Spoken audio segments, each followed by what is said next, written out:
Three, two, one. Hey, what's up, guys? This is Cesar, also known as Cyzzle, and I'm with the Soundlab, and I'm here today with VRDGO. Go ahead, guys. Introduce yourselves. Hey, what's up? I'm Antonio, and my brother. This is Marcos, and we go by VRDGO. Good, thanks, guys. So, go ahead and tell me a little bit about yourselves. I don't know who wants to go first with this question. Maybe let us know who's older. Yeah, so I'll start. This is Marcos. I'm a little bit older, and we're from Northern California, originally from Redding, so it's about 2 hours north of Sacramento, but we've spent most of our time in Sacramento and a little bit of time in LA, too. Awesome, okay. Yeah. And so, you know, guys, I know that you guys are DJs, and with that being said, falling into the category of like electronic dance music or EDM or electronica, you know, the genre has so many different names, I think. But other than that, do you guys think you have any other favorite genres or artists or maybe even some bands that you always go back and listen to? Yeah, well, I mean, growing up as kids, our parents were deep into music. They were both artists. My mom was a Korean folk dancer. She played like the Korean guitar. What's it called? The kayagum? The kayagum, and she also played the Korean drum. Okay. And her dad was a guitar player.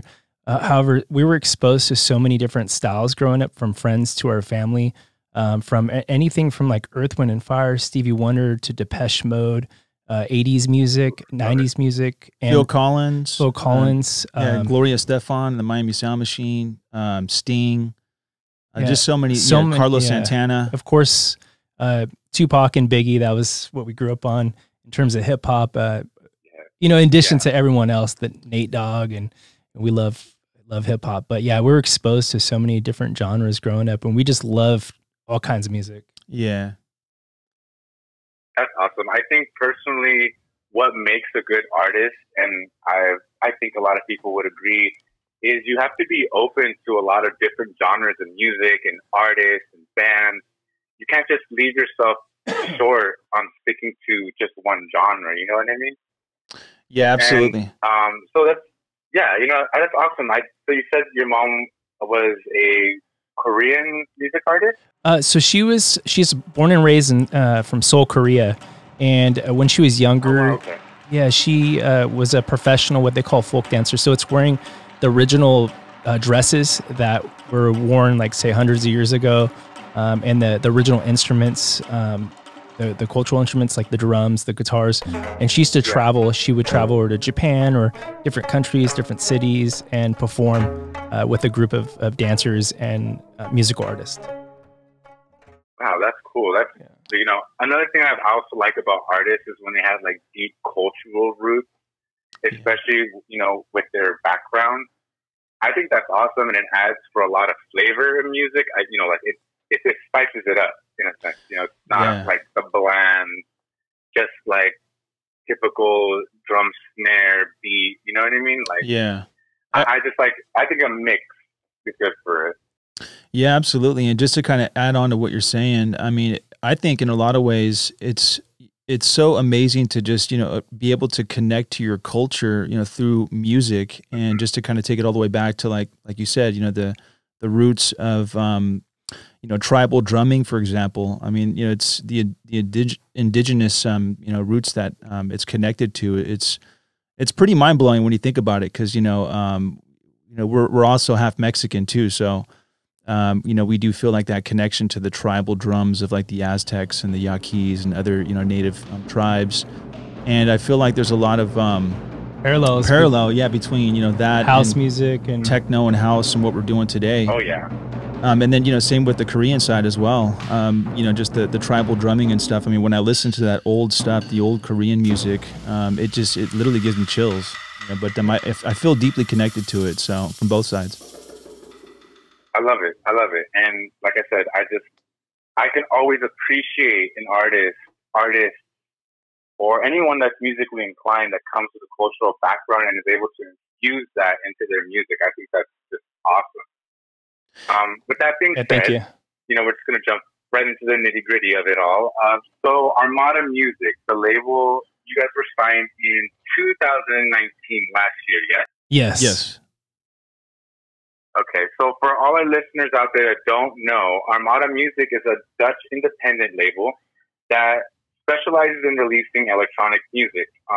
So it was founded by its three founders, Armin van Buren, Michael Pierron, and David Lewis. Fun fact, for people that don't know, Armada is actually the first two letters of the three founders put together. I think that's pretty cool. Yeah.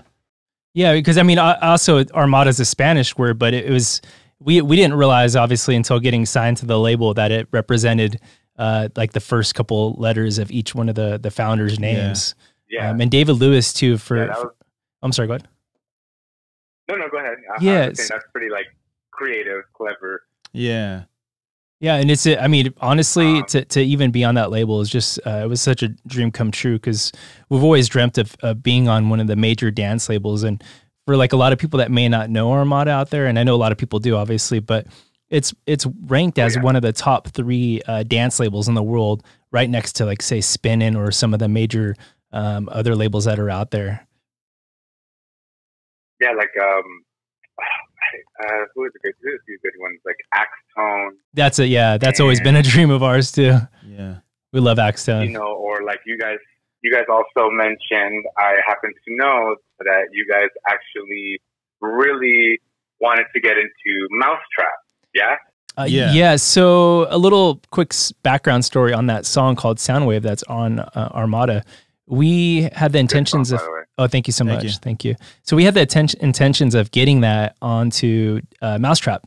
So we made this style kind of similar, you know, in terms of the techie edge, it's kind of melodic, but we still, of course, wanted to create some uniqueness so it separated us from every song that's on the label.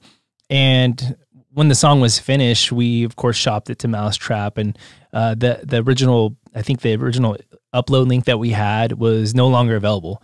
And these labels are so major, they don't put their emails out there publicly because they don't want everyone in the world to email them. And it's almost difficult to even get a demo to these guys. And it was shocking to get the song on Armada out of all labels. Like, man, this is like one of the biggest labels in the world, and they want this song. Yeah, and just to kind of give, you know, the audience more context to what my brother's saying, I mean, you know, we were listening to the advice of Mark Knight. You know, he was talking about, you know, if your intentions to, oh yeah, he's dope. You know, he's such a leader in the industry, you know? And so, you know, we tend to gravitate towards these leaders, these guys that have proven that they could stand the test of time and, you know, run a successful label and continue to put out quality music. So Mark was saying, you know, in one of his interviews, the importance of just immersing yourself in a label and just understanding, you know, the sound, the vibe, and the direction of the label, and get familiar with the artist and the catalog so that you could really, you know, fit in with the music that you contribute. So we did the best we could in terms of that. You know, we felt with Mousetrap and you know, like my brother said, that link that we had gotten a while back was just from consistently hitting them up online, and then finally somebody, you know, got back to me on Facebook and gave me an upload link, private link at the time. It was active at the time. And then, you know, but you know, when we had another one cooked up, that Soundwave, you know, demo, we cooked that one up and then tried to use that link. It was expired, so we actually ended up going down to LA and but this was after the song got signed to Armada. Yeah, that's true. That's true. You know, we did. Yeah, it was after. You know, I'm glad you brought that up. But I know where you're going. About that. Yeah, you're going. Just saying, you know, we went to a Mousetrap pop-up and then met, you know, some Mousetrap people there, and then actually got an email address, and then, you know, we still, you know, did our best to get the track over to them and some other stuff. But you know, even though we had another email address that we got personally from somebody from Mousetrap, it just didn't get listened to. But so Armada picked it up. Yeah. So, I mean, you know, thank God that, you know, Armada picked it up, because we tried so hard and put so much effort into crafting a unique song that, you know, we thought was worthy of, you know, getting on to Mousetrap, for example. It landed, you know, on an even bigger label. So I just wanted to say, you know, for everybody out there listening, you know, it's just, that's kind of like the silver lining of the story. Yeah. You just never know sometimes what can happen. Yeah. But we're definitely going to touch a little more basis on that. However, we're going to go a little bit down the timeline. So let's go back to, let's say, about 2005. You know, you guys were growing up and really into, you know, turntablism, scratching, using vinyls. Yes, right? Yeah. So we originally started as teenagers on turntables and vinyl records prior to the CDJs coming out, and we did that for a number of years until, of course, 2005, and that's when we started to produce our own records. Right. So yeah, you guys went down the path of music production. Yes. So what made you guys want to take that path? You know, I feel like that's a totally different step from just, you know, messing around. And it's almost as if like it's time to really get serious, you know, with your music in a sense, and, you know, like start producing your own sound. So how did you guys go about wanting to make that decision finally in 2005? Yeah, do you want to take that? I could take it. Yeah. So we did pretty good overall, locally speaking, in terms of playing shows, clubs, and we also became promoters as well for a short run because the town that we grew up in prior to Sacramento was called Redding, really small town. However, there's no outlets to DJ at, so we would rent various venues, from hockey arenas to just different wedding halls or whatever you call them, and we threw shows. But one thing we noticed was the DJs who were traveling all over the world and getting out of their cities, they were putting out their records. And this is, of course, prior to having all these production schools that are now they're everywhere, and you have tutorials online. So we did a lot of research online to figure out what program was best and easiest to pick up at the time. We're currently on what they call Ableton, but we started out on this software called Fruity Loops. And Fruity Loops. Yeah, I mean, it's still a good program. Old school right there. Avicii, you know, made a lot of his hits on there. And there's another guy, Melee. He introduced us to Fruity Loops. He was a local guy at the time. I think he's still around producing. And then we also used a lot of online tutorials and that we could, of course, dig up. Of course, it wasn't all over YouTube, so it was a lot of forum reading and discussions and whatnot, and just had to figure out how to get records going. And we produced a crap ton of records. Back then, it was more sample-based. So we sampled a lot of old school disco, a lot of our old influences, even 80s music.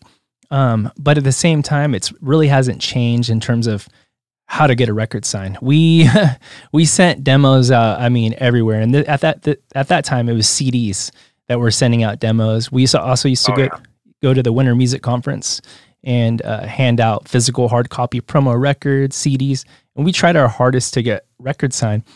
And what happened was there was a famous producer named Cesar from Chicago. I'm not sure. Have you heard of Cesar?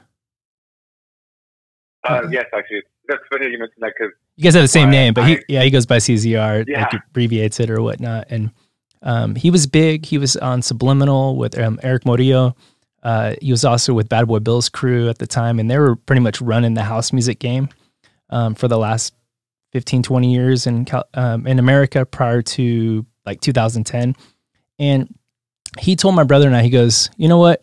Music's good, guys. He goes, I've been down this same road.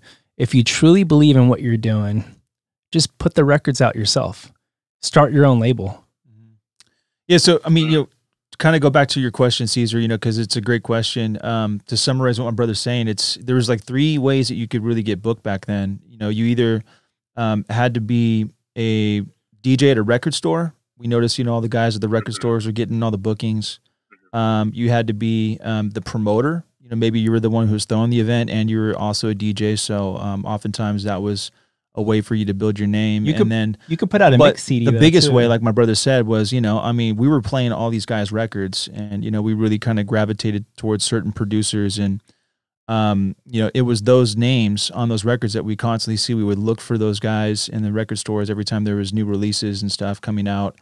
And those are the guys that really got the recognition from the promoters, the DJs, you know what I mean? And that's how, you know, we just knew it was a natural progression for us to evolve from just, you know, being DJs, you know, struggling to get gigs, and then to finally, you know, figure out how to produce music and, you know, get all these ideas that we had in our head, you know, out, you know, into the ethos. So that was a natural progression for us. And then once we started producing, like my brother said, it's just kind of like, to kind of sum up everything he's trying to say in a nutshell, you know, once we got decent at it, we put out a record called Down For You with Charles Philgood. But prior to that, we were sending out demos everywhere and trying to get records signed. We couldn't get. Oh yeah, it was a struggle. I mean, couldn't like get him signed like initially. anything that is worth it. It's really gonna. It's never gonna be easy. Nobody knew who we were outside of, I guess, regionally speaking, because we never put out records. Yeah, I mean, because coming from Redding, being a smaller city north of Sacramento, it was really hard. We had to drive to Sacramento to the record stores, right? And to go to any events too. I mean, there was nothing really happening in Redding or anywhere near. Maybe Chico, which is like an hour away from Redding, which is Chico State University. Going back to what you're saying, long story short, we financed our very first record on a credit card. Yeah, so that was my brother's point. It was Cesar, CZR, who pushed us. Yeah, gave us that battery, in our backpack to really just say, okay, you know what? Let's just take the gamble and put everything on a credit card. I think it was 2006. We spent $1,500 on a credit card. Yeah, and we weren't even sure if this record was going to get picked up or sell. My brother at the time, we were like, "Hey, we'll just sell this record out of the trunk. We don't care. Do what we got to do. We'll drive to LA. We'll drive to Frisco. We'll get this record out there." And what happened was we sent it to multiple distributors. This company in New York, Chicago. Back then, these were the guys distributing the vinyl. And then there was this big company in San Francisco. It was called dancerecords.com. Some people probably still know who this company is out there. And for others, they probably have never heard of it. And Dance Records back then, around 2005, 6, 7, 8, when people were playing vinyl, was America's largest online retailer for dance music. And it was, so we sent a demo, of course, to them in terms of a vinyl white label, they called them back then. And surprisingly, the owner loved the record so much that he bought every copy that we had, all $1,500 worth. Not only was he selling it, he was also able to distribute the record. He had ties in like Asia and Europe, different countries. So he got the record out everywhere. Yeah. And then he sold it, of course, on his online site. And that's really kind of what kickstarted everything back then. Yeah. In the vinyl days. And see, that just goes to show you that music, certain types of music, and I think more strongly about this is that electronic music, dance music, it's very worldwide, and like you said, it being, he being able to sell it internationally that's awesome. If you guys, I'm pretty sure there's someone out there listening to your guys' stuff to this day, or it's just crazy how it just all gets like meshed up in it all. Yeah, it says the world. Yeah, I'm sorry, I don't mean to cut you off. It was a surreal moment for sure. It was just very surreal, and the world's so big. We couldn't believe when you went online to look and we saw records being sold in Canada or Japan. I was like, whoa, that's our record over there? Yeah. Yeah, that's pretty awesome. Yeah. Okay, so changing gears a little bit. Mm-hmm. So on your guys' YouTube channel, you guys have a YouTube channel, yes? Yes. And what is it for our listeners out there, just in case they want to go on and tune in? It's a youtube.com/VRDGO. Yes. Yeah. You heard it here, guys. So, yes, on that channel, I mean, specific video, actually, that I, took time to watch, you guys touched bases on having a new style to your music. How I interpret that is if, wanting to, I guess, escape out of the norm of what EDM, what dance music kind of sounds like, how it's been sounding like, and that you guys just wanted to make your own sound to stick out from the rest. Yes? Absolutely. That's a great question. Yeah. So my brother and I have been talking for years, and we've done all kinds of different styles, of course, putting our various types of influences into the music. But we thought about it for a moment. We thought about where we came from, where we grew up, what really influenced us as kids, what types of music. And truthfully, we're 90s hip hop kids, and the West Coast sound of hip hop back in the day changed America in terms of the music, in terms of how everybody wanted to either be a part of the movement or rap like a Snoop or Dre or some of these guys, or have Dre produce their beats. And so we thought about this for a moment, and we wanted to take some of that West Coast flavor, or West Coast sound that we grew up with, and put those influences into today's house music, but also putting our twist to it. And so that's where we're headed in terms of pushing this new style. Okay. Okay. Yeah.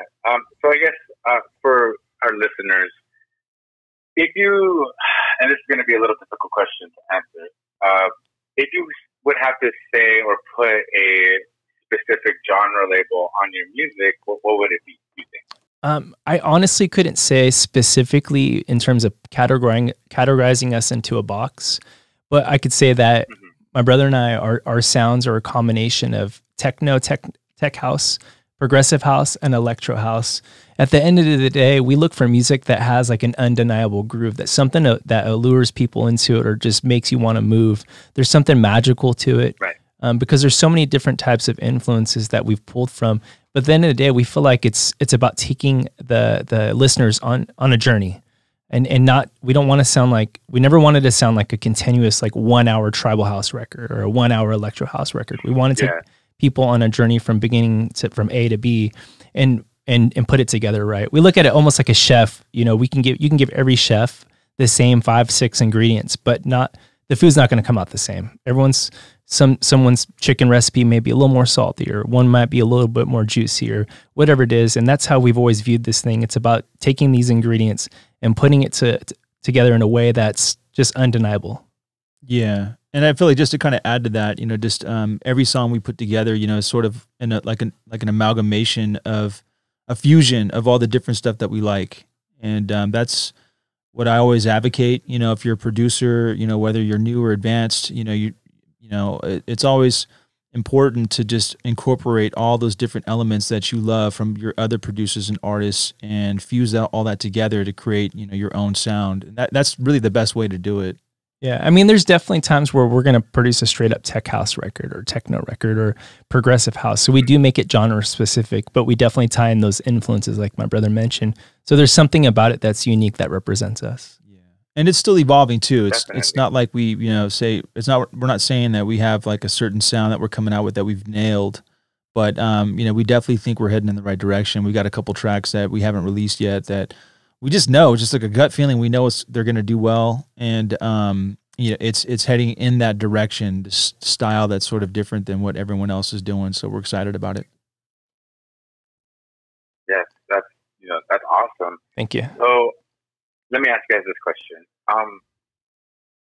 Do you believe that having constant improvement in everything you do, you know, in terms of music and, you know, just adhering to the struggles that you guys went through just growing up, and, you know, like you mentioned, if you guys were ready and willing to start selling your music out of the trunk of your car, do you believe that it's important to stay positive and motivated, and like you guys mentioned, having constant improvement in everything that you do? Yeah, 100%. Absolutely. You know, and it's just, I mean, as you're talking and asking that question, I'm thinking about Kobe Bryant, you know, the whole Mamba mentality, and just, you know, that trying to just commit yourself to a constant, constant you want to improve in all areas of life. And that's what really life should be about for all of us. We should all strive to be better people. Yeah. Just, you know, and you know what, it's all about not making huge leaps or anything and making it unrealistic, but just being better than you were yesterday,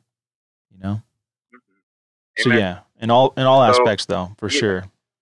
Yeah, definitely. So, it probably took you guys, I would think about maybe what I think you guys mentioned something about like 15 years or so before, you know, getting the ball rolling back in 2005, 15 years into the future. And then you guys finally get noticed or, you know, signed to Armada Music. Right. And, I know that you guys also compared your struggles, more or less, I guess, the duration of time with a UFC fighter. What was his name? Jorge. Yeah, Masvidal. Yeah, they call him Game Bread. Yeah, Game Bread. There you go. Jorge, yeah. There we go. So you guys did touch a basis on that, saying, you know, it took him. He was fighting professionally for 17 years before he quote unquote got his big shot. Yes. Yes. Yeah, it was like 16 years. Yeah, a long time. Yeah. So you guys are like right up there as well. You know, 15 years before you guys took your shot. Yeah. And you guys made it. you guys made it. Like we finally did it. Yeah, awesome. finally. Like, yeah, thank you. Yes. So how rewarding is that? You know, to just